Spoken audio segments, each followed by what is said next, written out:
Hi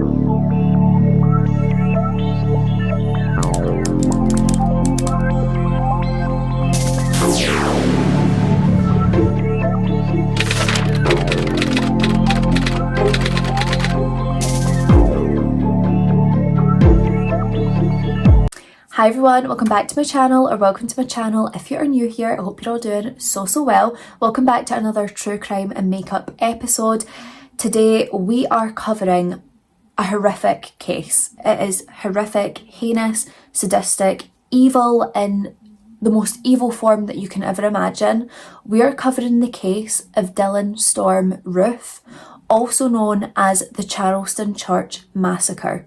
The murders that I will be talking about today were motivated by nothing other than pure racism from Dylann Roof. He was into neo-Nazism, he worshipped Hitler, he just absolutely despised anyone and everyone who wasn't white. This case makes me sick to my stomach. I cannot even tell you guys how sick this makes me feel. I am devastated that we live in a world where things like this still exist. Like, not even just in the past and history. This is modern day stuff. Like, these crimes that I'm talking about today, they took place in 2015, which is not that long ago. This is very much modern day. These things still happen, and it is so sickening and devastating.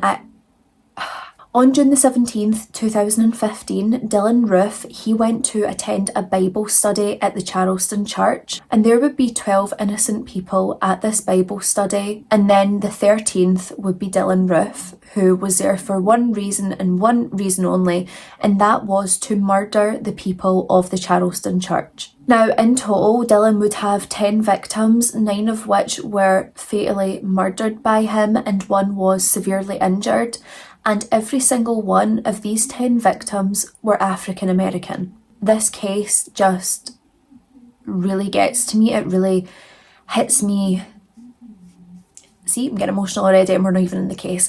But it just really gets to me. I can't stand racism, and I cannot believe that there is people like this in the world, but there is. Please don't forget, before we get into this video, to make sure you are subscribed to my channel. I post new content every single Wednesday and Sunday at 7:30 British Standard Time.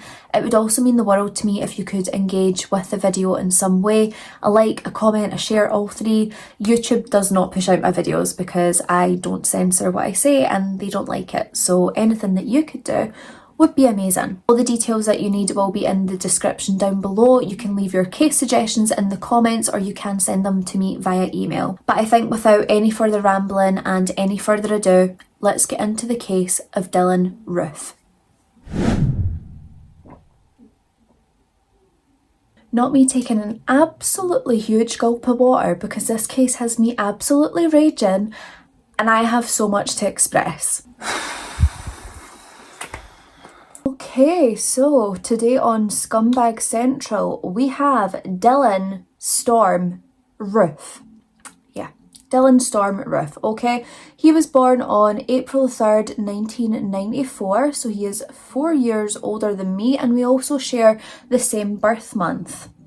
I don't claim Mr. Storm Roof, especially not with that haircut. So, little Roof, he was born in Columbia of South Carolina, and he was born to Franklin Bennett Roof and also Amelia, also known as Amy Amelia Kowals. Franklin, he worked as a construction contractor as well as a carpenter, and Amelia worked as a bartender. So the couple, they were divorced for a period of time, and then they briefly reconciled when Dylann was born, but ultimately they went their separate ways again. It wasn't meant to be. And then in November of 1999, when Roof was just 5 years old, his father actually remarried a woman by the name of Paige Mann. They would be together for around 10 years. She had a big hand in raising Dylann Roof. They would wind up getting a divorce, and it was said later that apparently Paige Mann had said that Franklin was physically and verbally abusive toward her.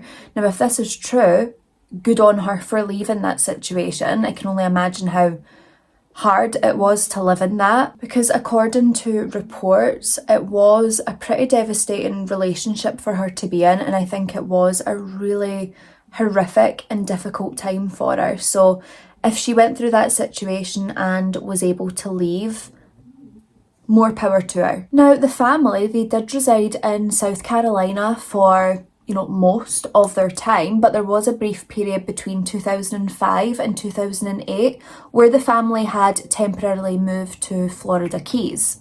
Now, in a 2009 affidavit that was filed for the divorce for Paige and Franklin, she had actually stated that Dylann Roof had suffered with obsessive compulsive disorder, and she described it as him being very obsessive over germs, and another really huge obsession for him was having his hair cut in a particular way.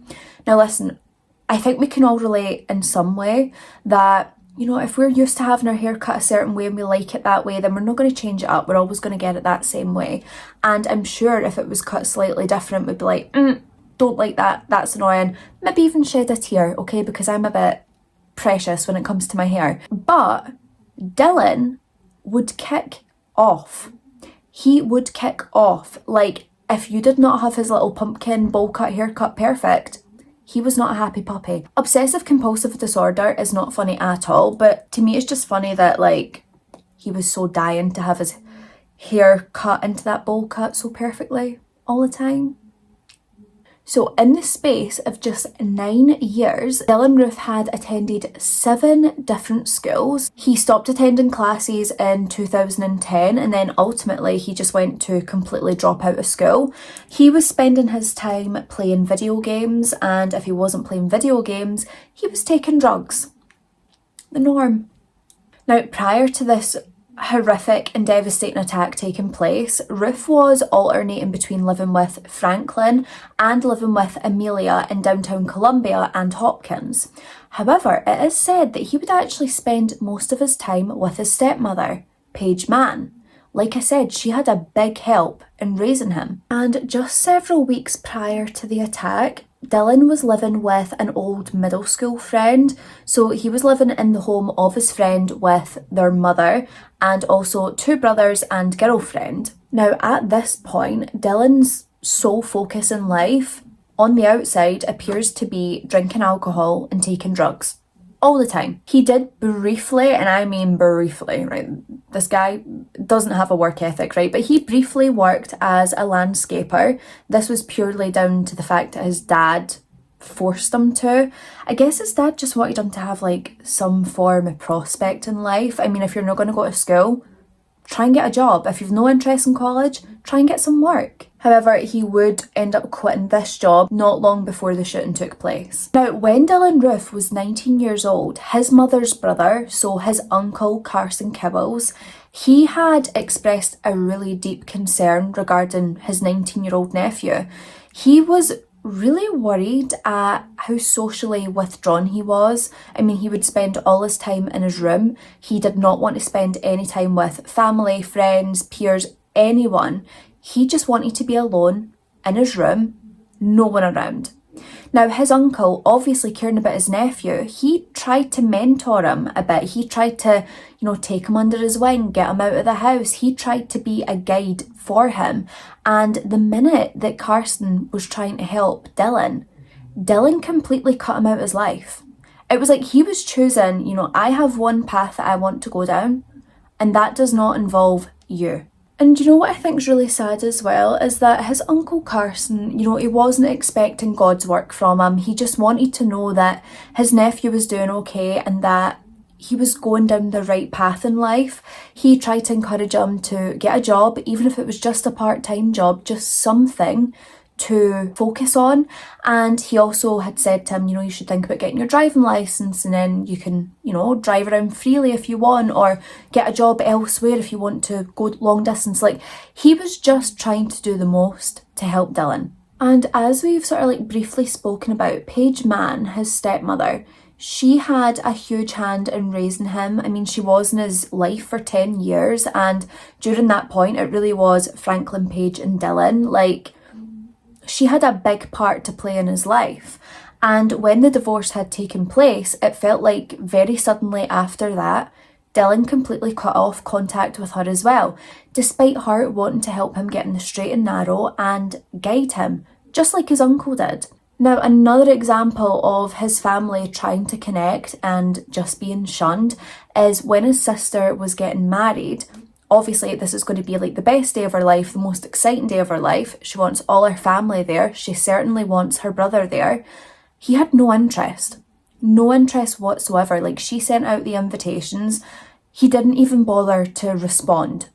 Like, he did not care enough to tell her no. Now, some of his former high school friends or, peers in general, they would say that Dylann Roof, he would say some really horrific, disgusting, racist comments, and they found this particularly strange, not just the fact that it's completely wrong and should not be said, but also Dylann had kind of gotten close with a lot of his black classmates. Months before the atrocious attack that he would commit, he would be arrested on 2 separate occasions. So the police had been called by mall security of the Columbiana Centre on February the 28th, 2015.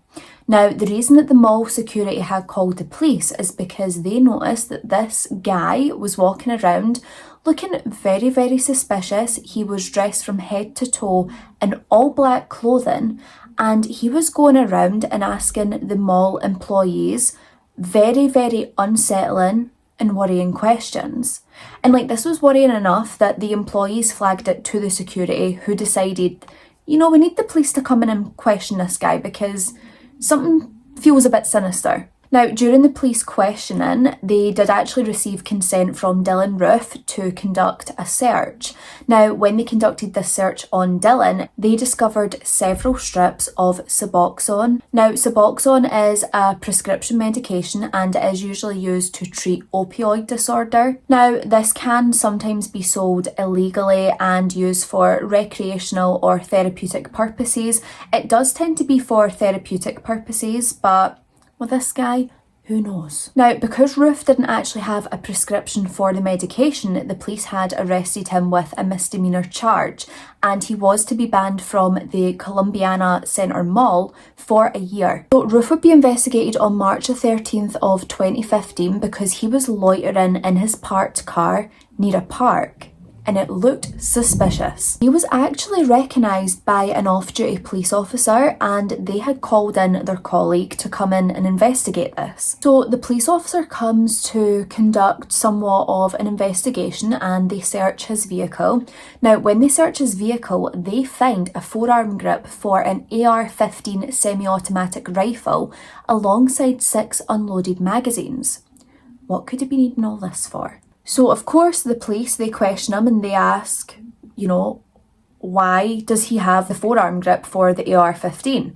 Now, Dylann states that he actually wanted to buy an AR-15, but he didn't have enough money, so he settled for what he's got. Now, after he explains this to the police, I was kind of hoping that he would be arrested, but it's not actually illegal to have a forearm grip in South Carolina, so he was basically let go with this. Then on the 26th of April 2015, Roof would be arrested again, and this time it was for trespassing on the Columbiana Centre Mall property. He wasn't meant to be there. He was banned, and this was in violation of his ban. He received an additional 3 years ban from the Columbiana Centre, so 4 years in total. So in 2015, a guy by the name of James Comey, he had said that in the first instance, when Roof was arrested in February, this arrest at first had been written as a felony. Now, if this had remained as a felony, this would have meant that when Roof went to buy a gun, during a firearms background examination, this charge would have required an inquiry, which meant that he might not have got the gun. Now, legally, it was actually a misdemeanor charge, and it had actually been entered into the database incorrectly as a felony at first by one of the jail clerks. Now, Comey had stated that this may have prohibited Roof from being able to buy a gun under a law that barred unlawful users of or addicted to any controlled substance from owning firearms. So before we do actually delve into the horror that took place that day with the church massacre, I want to just go over some of the beliefs and opinions that Dylann Roof held, because this monster of a boy is just so delusional. It's insane. So a childhood friend of Roof had actually claimed that one time Roof had went on this really long argumentative rant regarding the killing of 17-year-old Trayvon Martin. Now, if you're not familiar with this, Trayvon was someone who was visiting a relative and he was shot dead by a member of the Neighbourhood Watch by the name of George Zimmerman. Trayvon Martin was on his way back from one of the local shops when George Zimmerman seen him and accused him of being suspicious purely for just existing. There was nothing suspicious about Trayvon Martin that night. So George Zimmerman, he called the police. He explained that there's this guy in the neighbourhood. I think it was like a gated community, so like they were very uptight. And they said there was a suspicious guy in the neighbourhood and they were worried potentially him being there to cause harm purely because the colour of his skin. Trayvon Martin was black. So yeah, Zimmerman, he calls this into the police, says that Trayvon looks very suspicious, and then he proceeds to attack Trayvon, unprovoked, no reason for this, and then he shot him dead. Now the worst part about this whole thing that is just so disgusting is George Zimmerman got off by saying it was self-defence.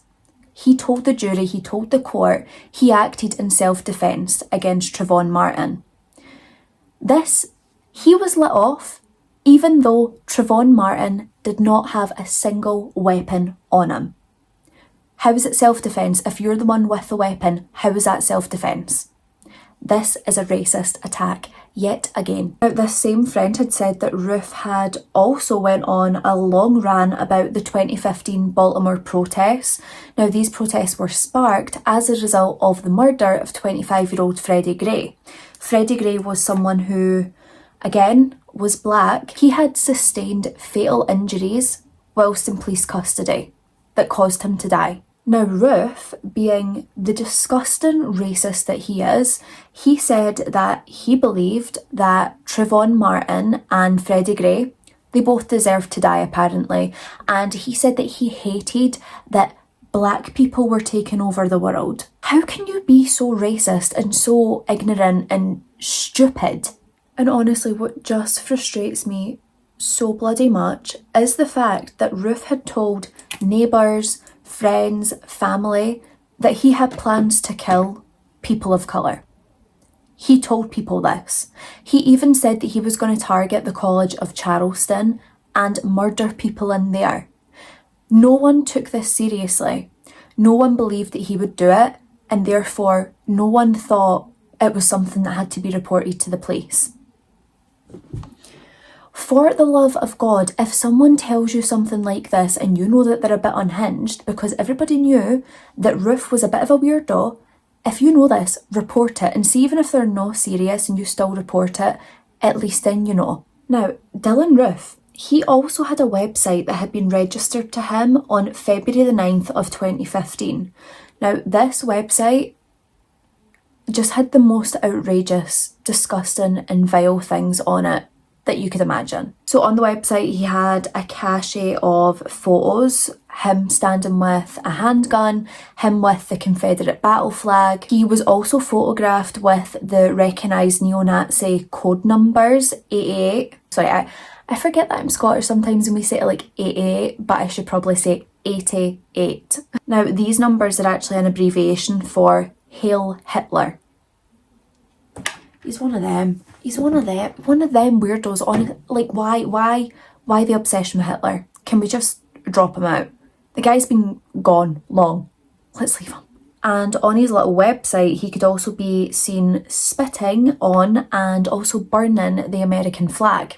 Now, it's also worth mentioning with some of these photographs that Roof had been taken, thinking he's quite the photographer, a lot of these were at home in his bedroom. Others were taken at slavery-related places throughout North and South Carolina. One of these included Sullivan's Island, the largest slave disembarkation port in North America. Now, Roof had apparently set up his phone or camera, whatever he was using, on like self-timer mode, and then was like running up, pausing, and then running back and getting his camera. And like, the people who work in these areas, they said that they had no idea that he had done this. Like, they didn't even see him do this.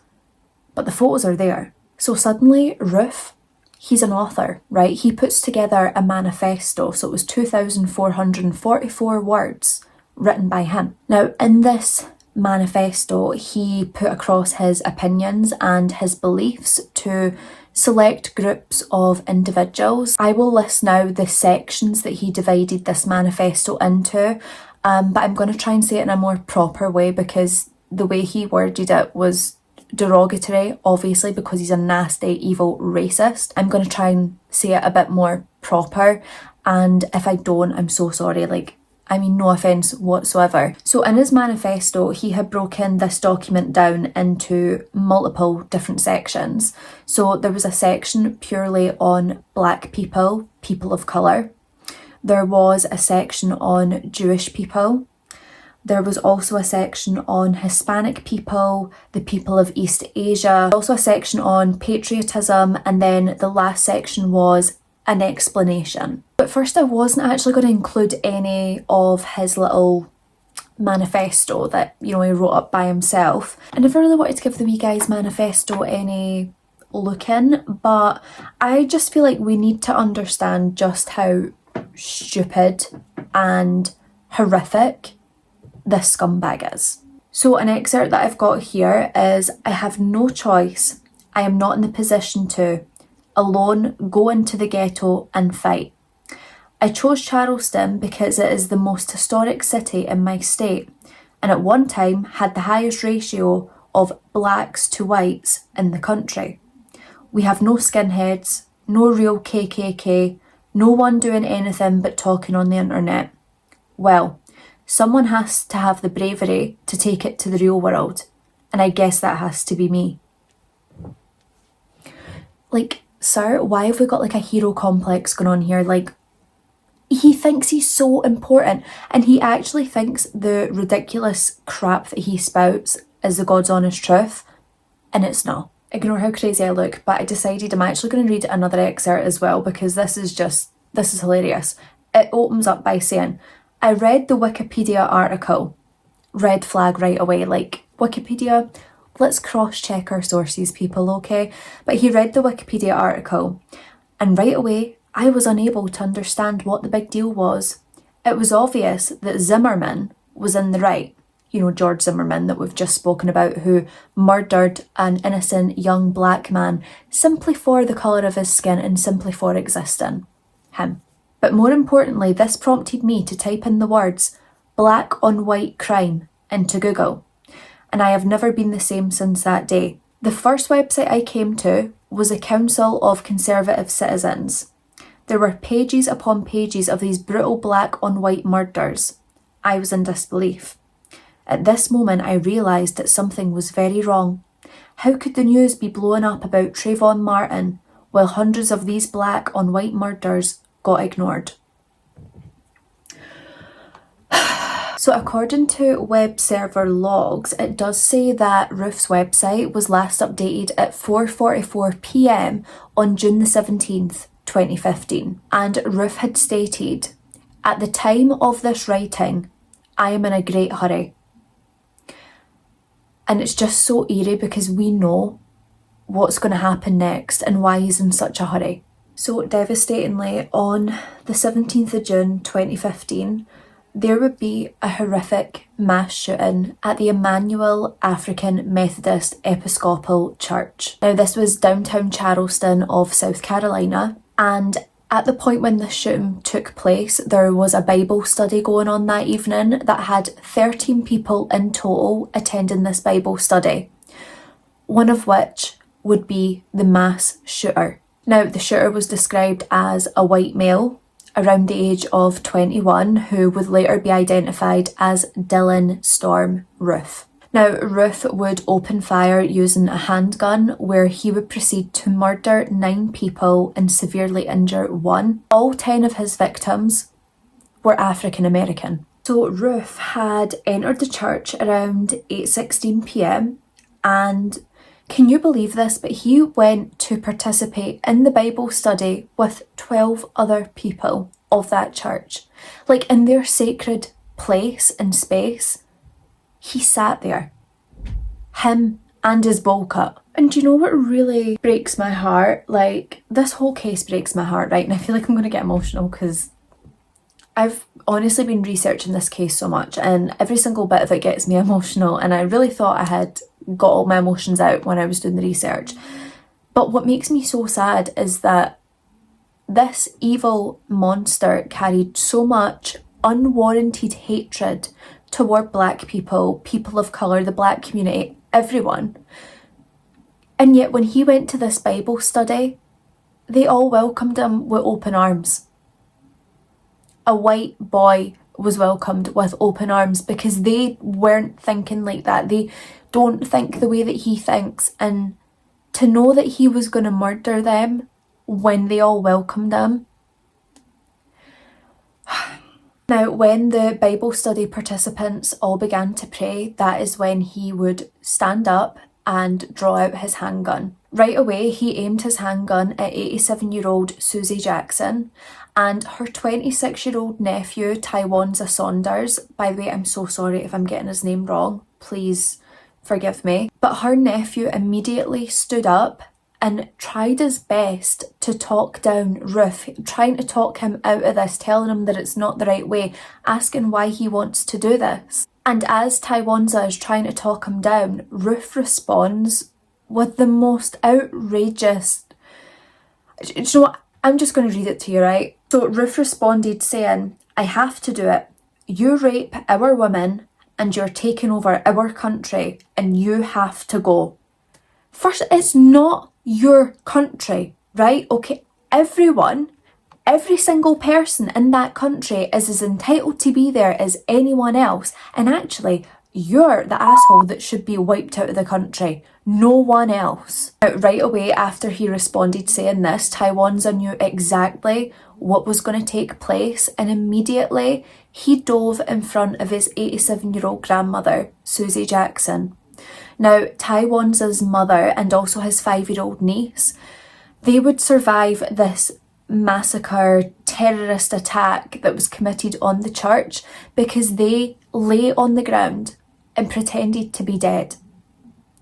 Like, just let that sink in for a second. There is a 5-year-old involved in this. Are you trying to tell me that a 5-year-old is responsible for anything other than just existing and being a child?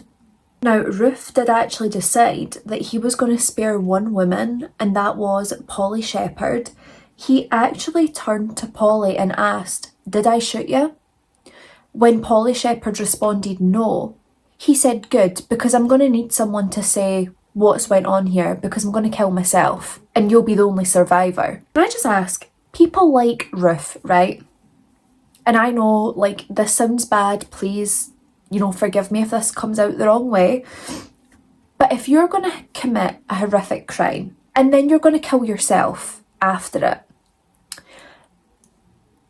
just asking for a friend, could you possibly just kill yourself, rid the world of some evil and leave the innocent people to live a happy life? Could you do that? Now, Roof did actually turn the gun on himself. He put it up to his head, but when he went to pull the trigger, he realised he was out of ammunition. Like, why is it people like that seem to have that kind of luck? That's when they run out of ammunition? No, when they're killing innocent people, but when they're going to turn it on themselves. Now, this horrific and awful ordeal, I bet for people in that moment, it would have felt like it lasted a lifetime. But the shooting itself had lasted around 6 minutes, which of course is a horrific amount of time to endure this torture. But they had said that it felt a whole lot longer than that. Now, after seeing security photos of Dylann entering that church, his own father and also his uncle, they called the police to positively identify him. The FBI, they released his name, Dylann Storm Roof, as the suspect and had everyone across the state looking for this man. So at 10:44 a.m, the morning after the horrific massacre and terrorist attack that he committed on the church, Roof was captured in a traffic stop in Shelby, which was around 245 miles away from where he had committed this attack. Roof was identified because of his bowl cut, and that made me chuckle just a bit. He was identified through his bowl cut. That haircut that he cares so much about would be his downfall. Now, a .45 caliber pistol was found in his vehicle during the search of the traffic stop, and at this time, they couldn't quite determine whether it was the pistol used or not. So of course, Roof was arrested and interrogated by the FBI, and apparently when the FBI told him that he had murdered 9 innocent people, he responded by saying that he felt bad, which I do not believe for a single second that he felt bad about this. I honestly just don't, because he had thought the number of, victims who had passed away was much lower. How can you think that when you're opening fire and actively aiming at each individual that your victim count's going to be lower? Like, come get a grip. Now, Roof had confessed that he had been planning this horrific attack for 6 months, and also said that he targeted the Charleston Church because of its role in African American history. So yet again, just showing it is racially motivated 1000%. Now, on January the 10th, 2017, the jury of his trial recommended that he face the death penalty, and on January the 11th of 2017, Judge Dergill formally sentenced Dylann Storm Roof to death. So on April the 27th, 2017, Roof would arrive at the USP Terre Haute. This was the location of federal death row and also the federal death row execution chamber. Listen, I'll be honest, I've skipped a lot of details regarding his trial, his imprisonment, because I don't care about this man. I don't care. I don't care what he has to say. I don't care about his stupid appeals, okay? But what we do know is that he did appeal his sentence and that was rejected. And I do just want to read exactly what the judge said, because I think it was loved that. So the judges wrote that in their opinion, no cold record or careful parsing of statutes and precedents can capture the full horror of what Roof did. His crimes qualify him for the harshest penalty that a just society can impose. Mic drop. Now listen, whilst I don't want to go on too much about his trial and his time in prison, I did think it would please you guys to know that he was attacked in prison not too long after he was incarcerated, which is great. I think the wounds they weren't that severe, which is a bit annoying, take him out low-key, but he was attacked, which that's nice to hear. And do you know what's to me it's honestly so laughable, and I know it's so horrific and heinous, right? But to me, it is so laughable that there was a group, I should say, because they stopped in 2020, but that's a whole other thing. But there was a group of neo-Nazis, white supremacists, which can I just say, white supremacy, those words turn my blood cold. Ugh. I just cannot stand racism. I cannot tell you enough how much it boils my blood. And when I hear things like white supremacy and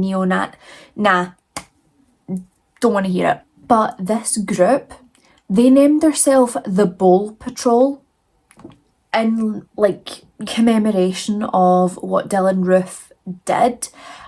And it's how pathetic are you that you're basically worshipping this little man-child when you're probably in your 50s and 60s sitting at home unemployed on the internet typing away on your wee neo-Nazi forum. It's pathetic. Get a life. Now, before I do end today's episode, I do want to take a second to go through the list of victims who sadly lost their lives that day.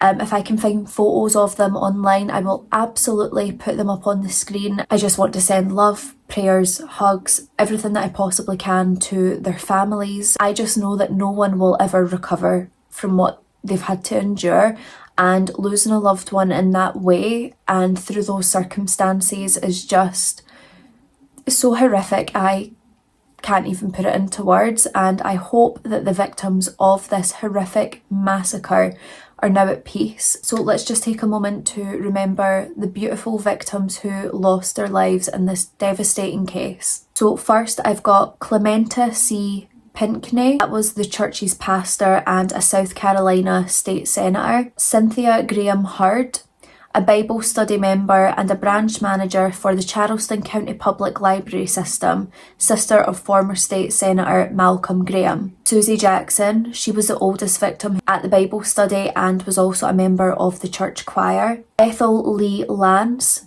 the the church's sexton, DePayne Middleton doctor, a pastor who was also employed as a school administrator and admissions coordinator at Southern Wesleyan University, Tywanza Saunders, the youngest victim who was a graduate of Allen University and grandnephew of victim Susie Jackson, Daniel L. Simmons, a pastor who also served at Greater Zion AME Church in Awenda, Sharonda Coleman Singleton, a pastor, also a speech therapist and a track coach at Goose Creek High School, and Myra Thompson, a Bible study teacher. Now, these victims were later referred to as the Emmanuel Nine. So everyone, that is the end of another True Crime and Makeup episode. I really hope this one was interesting for you guys to hear about, and not interesting as in what happened to these poor individuals, but just the situation surrounding it is unfathomable to me. I think when you're not that way inclined,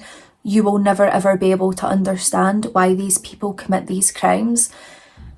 It's just so heinous. I truly do send so much love and prayers to the families, to the victims, everyone that was involved in that horrific day. I can't even imagine the pain that they've all endured.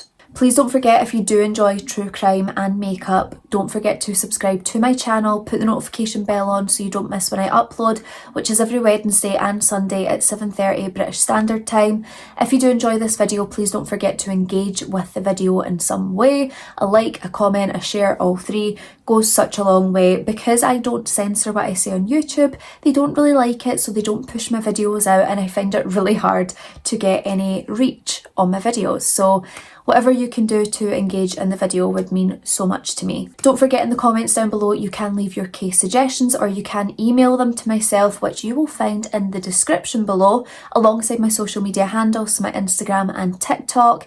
And if you're interested in anything that I've used on my face today, I will have all the details below with all the links in the description for you. As usual, I just want to thank you all so much for your love and support on my channel. It means the world to me. If I could do this full time one day, you know, that's my wish every single day. If I could finally do this full time, that would be like my life complete, honestly. But thank you so much for watching. Be a good person, don't be a bad person. Look after each other, stay safe, and until the next time, I'll see you later. Bye.